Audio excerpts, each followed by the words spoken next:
My name is Buschman. I'm a managing partner at Curious and I'm the author of the book The Connection Quotient. And I have a question for you. Do you dare to be vulnerable? So what do I mean with being vulnerable?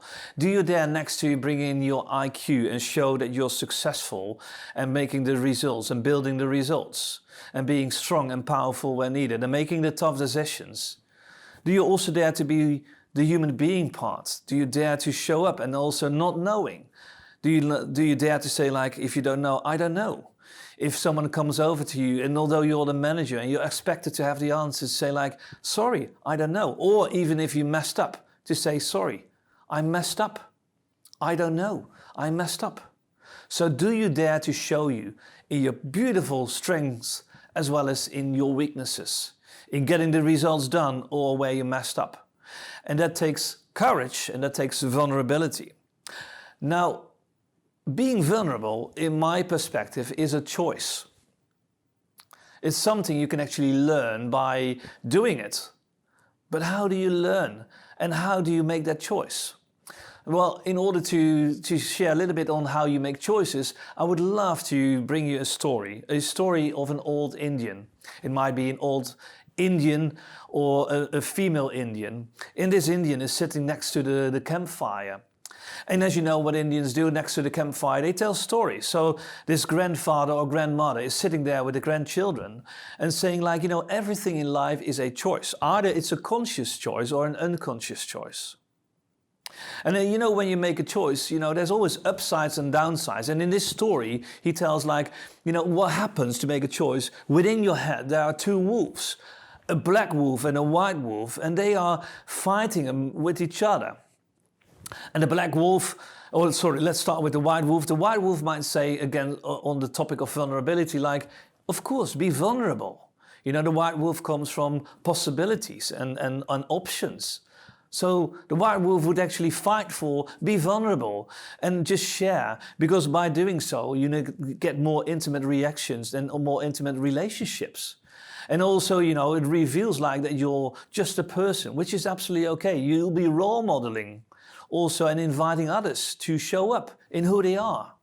You create a safe space, a psychological safe space where we can just speak up and be ourselves. So that's what the white wolf represents. But there's also the black wolf who says like vulnerability. No. You should not go there. You know, there is fear involved also with the black wolf. Because if you were vulnerable, the other person might misuse it. They might even misuse it against you.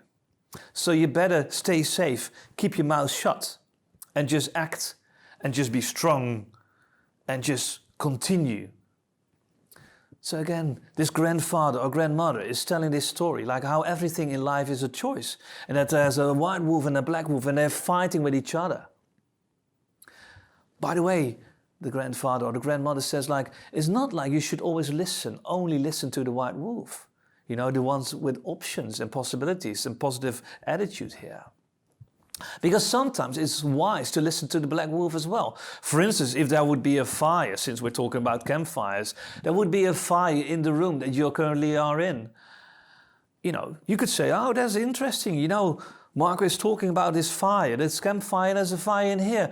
You know, I'm going to sit here, warm myself and listen to the rest of the video. That's an option.